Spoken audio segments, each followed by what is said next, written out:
Salut à toi et bienvenue, j'espère que tu vas bien. Alors aujourd'hui je voudrais te parler de LinkedIn et plus précisément de profil LinkedIn. Alors pourquoi? Simplement parce que si tu es consultant, si tu es freelance, si tu as une agence digitale, tu cherches de nouveaux clients et LinkedIn c'est juste la meilleure plateforme, c'est juste le meilleur réseau social pour ça, si on peut appeler ça un réseau social.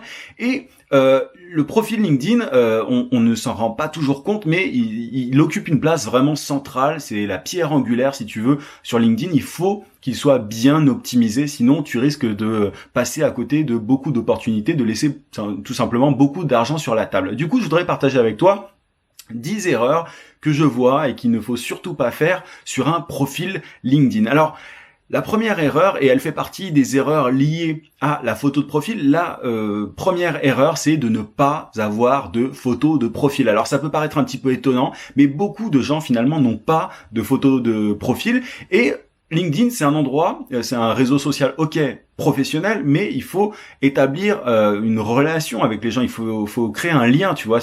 Il faut une interaction humaine. Et c'est comme ça que tu fais du business de manière générale. Et si tu n'as pas de photo de profil, il y a très très peu de chances qu'on te fasse confiance. Est-ce que tu ferais confiance à quelqu'un qui vient te poser des questions et qui n'a pas de photo de profil? Moi, j'ai beaucoup de clients qui, tu vois, qui au début n'ont pas forcément de photo de profil, et je leur dis d'en mettre une absolument, parce que c'est juste impossible. Moi, je suis quasi sûr de moi là-dessus, c'est quasiment impossible de faire du business, enfin de trouver des clients si tu n'as pas de photo de profil.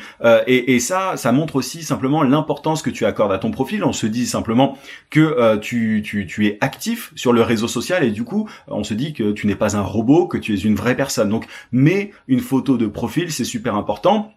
Même si tu n'aimes pas montrer ta tête, moi je sais qu'il y a des gens, et je vais y revenir par la suite, mais il y a des gens qui ne veulent pas forcément montrer leur vraie tête. Ne mets pas, tu vois, des images ou je ne sais quoi, mets ta vraie tête. Mets une photo de profil, ne laisse pas ça vide, parce que ça montre que soit tu prends le réseau social LinkedIn comme quelque chose d'accessoire, pas très important, donc forcément on va pas accorder beaucoup d'attention à ce que tu dis et à ce que tu fais dessus, ou alors on se dit que tu es un robot et que tu n'existes pas, que tu es une arnaque ou je ne sais quoi. Donc mets une photo de profil absolument.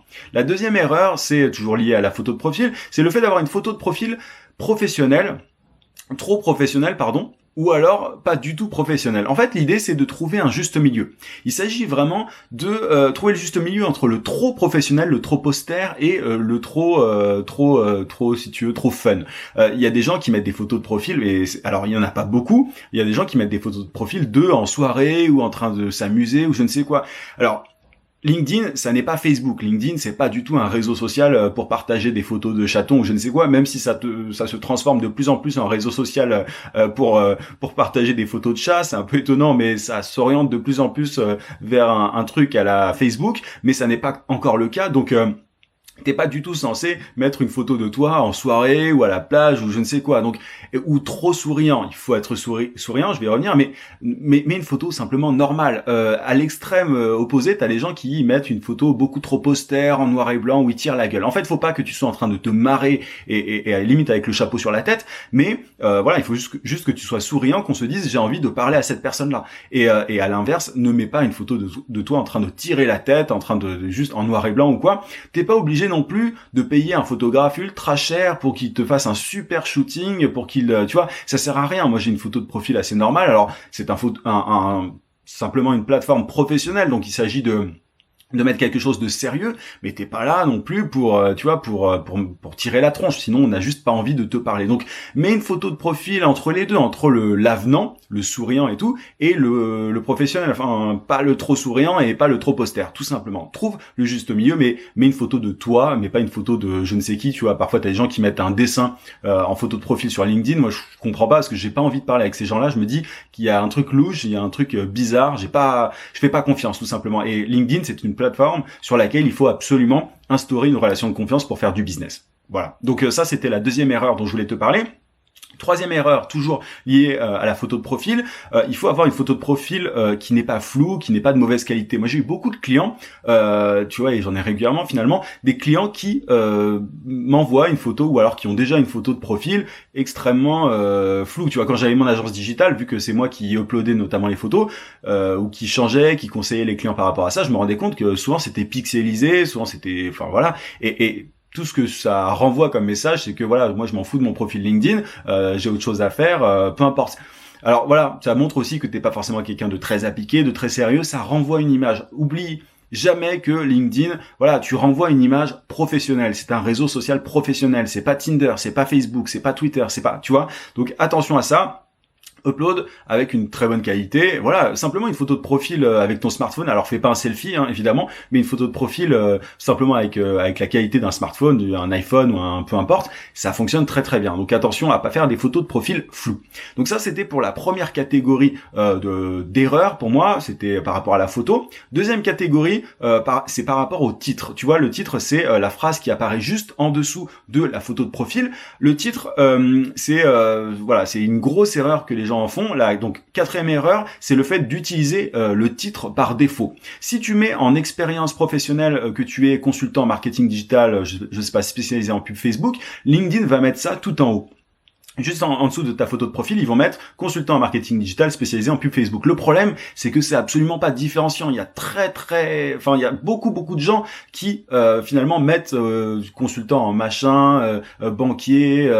C'est pas intéressant. C'est pas comme ça que tu vas attiser la curiosité des gens en face. Donc moi, ce que je te conseille plutôt de faire, c'est de mettre en une phrase simplement ce que tu peux apporter, tous les bénéfices que tu peux apporter, les bénéfices de ton service. Tu vois, tu peux dire j'aide tel type d'entreprise ou alors je travaille avec tel type d'entreprise à faire ceci, cela, et tu mets en avant les bénéfices de ton service et éventuellement la méthode que tu utilises ou la technique ou les outils ou peu importe, ou ton domaine d'expertise à la fin. Mais ne mets pas consultant en machin, freelance développeur, enfin tout le monde fait ça et donc c'est pas comme ça que tu vas faire la différence, surtout si tu prospectes en direct, surtout si tu as compris que LinkedIn c'était un réseau social sur lequel il fallait aller vers les gens et non pas attendre qu'ils viennent vers toi. Et quand tu vas vers les gens, le premier truc qu'ils voient, c'est ton titre, c'est l'intitulé de ton job, juste en dessous de ta photo de profil. Donc, travaille là. Il faut que ce soit une phrase d'accroche punchy, catchy, et c'est comme ça que tu feras la différence avec toutes les autres personnes qui se contentent d'utiliser le titre par défaut qui est mis par LinkedIn. Donc ça, c'est la quatrième erreur. Cinquième erreur, c'est le fait d'avoir un intitulé trop racoleur. Alors, à l'extrême opposé, encore une fois, tu as des gens qui mettent des trucs, c'est n'importe quoi dans leur titre LinkedIn. Ils mettent, voilà, je peux vous aider à doubler vos ventes en quelques jours, ou bref, tu sens un peu l'escroquerie. Il faut attiser la curiosité, il faut pousser à la conversation, mais il faut pas dire n'importe quoi non plus. Donc voilà, encore une fois, LinkedIn, c'est un réseau social sur lequel il y a beaucoup de dirigeants, de gens qui ne sont pas dupes, tu vois, il n'y a pas des gogos sur LinkedIn, il y en a toujours partout évidemment, mais il y en a quand même beaucoup moins sur LinkedIn, ce sont des gens quand même plutôt sérieux, donc ne raconte pas n'importe quoi, et même, tu vois, même si ne joue pas sur les termes, ne joue pas sur les mots, sois franc, sois honnête, et ta transparence, ton honnêteté, ton humanité finalement te servira au niveau business, donc ne cherche pas à trop en faire, faut trouver, comme pour la photo de profil, le sweet spot, l'équilibre pour attiser la curiosité, mais en même temps ne pas dire n'importe quoi. Donc ça, c'était les erreurs qui sont liées au titre, donc à la phrase juste en dessous de la photo de profil. Troisième catégorie d'erreurs finalement, c'est par rapport à la description. La description, c'est ce qui est en dessous du titre. Pour moi, il y a trois éléments centraux vraiment sur un profil LinkedIn, c'est la photo, le titre et cette description. Et la description, il faut l'écrire d'une certaine manière et elle peut finir de convaincre quelqu'un qui visite ton profil. Donc la sixième erreur dont je voudrais te parler, c'est le fait de ne tout simplement pas avoir de description. C'est le fait de laisser ça totalement vide. Il y a beaucoup de gens qui laissent leur description de côté et qui ne se rendent pas compte que elle peut vraiment leur permettre d'avoir beaucoup de contrats. Moi, c'est là-dessus que je me base et c'est là-dessus qu'il faut que tu te bases aussi. C'est grâce à ma description, moi, que je génère des prospects sur LinkedIn. C'est pas grâce à ma photo, tu vois. Alors c'est un mix, c'est le titre, la photo et la description, mais la description, elle est extrêmement importante. Il faut vraiment pas la négliger. Donc ne laisse pas ça de côté. Parfois il y a des gens, tu sais, qui ont un petit paragraphe. Il faut que tu prennes le temps d'écrire ta description pour convaincre. L'idée c'est d'utiliser ta description comme une espèce de lettre de vente pour convaincre les personnes qui visiteraient ton profil. Donc voilà pour la sixième erreur. Septième erreur, c'est d'écrire sa description, tu vois, d'avoir une description mais comme un CV, en mettant en avant absolument toutes tes expériences, tu vois, si tu as une expérience qui n'a rien à voir avec le service que tu cherches à vendre, ça sert à rien de la mettre, tu vois. C'est pas un catalogue d'expérience LinkedIn et il faut absolument pas utiliser ta description pour mettre voilà, moi j'ai fait ceci, cela si ça ne sert pas le propos, si ça ne sert à rien pour tes clients potentiels. Ce qu'ils veulent comprendre, c'est qu'est-ce que tu peux faire pour eux, en quoi est-ce que tu peux les aider, et pas de savoir que tu as un master, je ne sais quoi dans ta description. On s'en fiche, tu peux le mettre en expérience, mais ne le mets pas dans ta description, ça sert absolument à rien. Donc attention à ça, ne raconte tout simplement pas ta vie sur LinkedIn.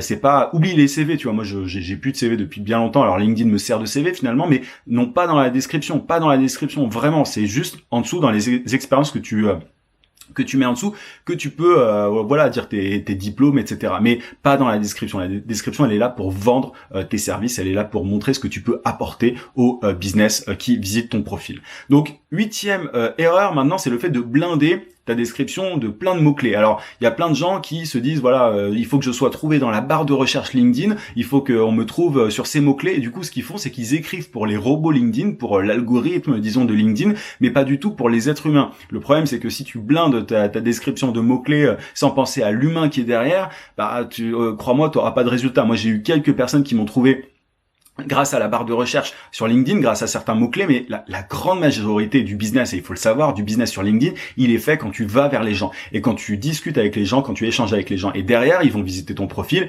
et si tu as écrit pour les robots de LinkedIn en plaçant juste des mots-clés sans que ce soit très compréhensible, intelligible, derrière tu t'arriveras pas à convaincre les personnes en face. Donc, ne te contente pas de mettre juste des mots-clés, ça sert absolument à rien. Il vaut mieux écrire en bon français et avoir un argumentaire pour vendre tes services que de juste caler des mots-clés. Donc ça, c'était la 8e erreur dont je voulais te parler. Et la 9e erreur, c'est le fait de ne pas inclure d'appel à l'action.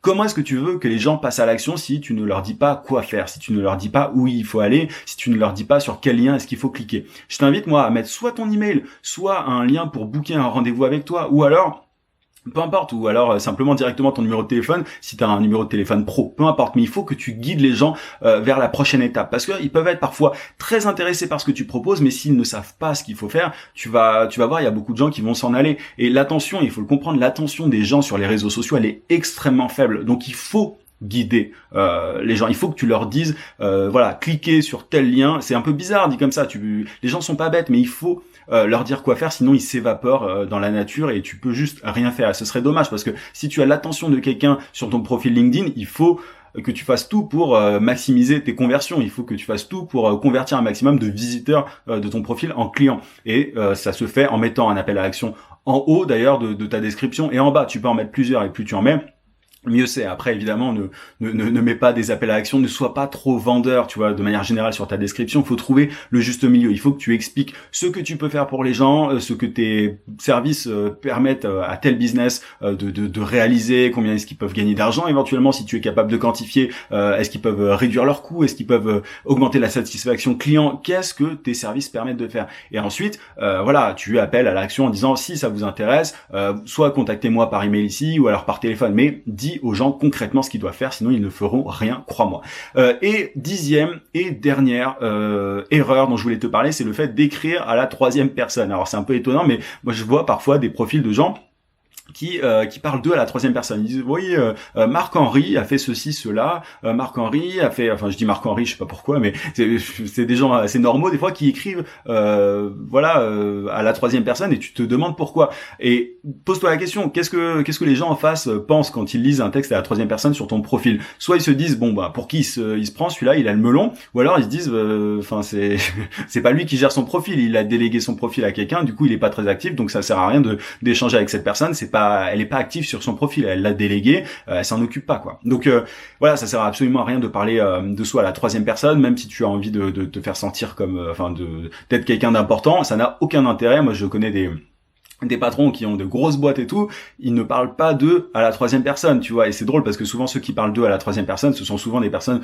qui débutent ou qui veulent se poser comme des gens importants. Mais crois-moi, ça te dessert totalement, ça n'a aucun intérêt pour toi. Donc parle à la première personne, c'est toi qui gère ton profil LinkedIn, et c'est en étant derrière ton profil LinkedIn que tu vas gérer des prospects. C'est pas en déléguant ça. LinkedIn, c'est un réseau social humain, et le problème c'est que beaucoup de gens oublient que dans réseau social, il y a interaction humaine, et du coup, plus tu seras humain, plus tu seras récompensé entre guillemets. Donc voilà pour les différentes erreurs dont je voulais te parler sur un profil LinkedIn. Merci d'avoir écouté ce podcast jusqu'au bout. Si tu souhaites souhaites aller plus loin, inscris-toi à mes emails quotidiens dans lesquels je partage des conseils et techniques pour trouver plus de clients rentables et pour vendre tes services à prix d'or. Pour ça, tu cliques juste en haut sur le i si tu es sur YouTube. Tu as aussi le lien en description. Tu recevras en bonus une formation vidéo gratuite pour trouver des clients rapidement en freelance. Tu peux également t'abonner à la chaîne YouTube si c'est pas déjà fait. Je te dis à très vite. En attendant, n'oublie pas, vis sans limite.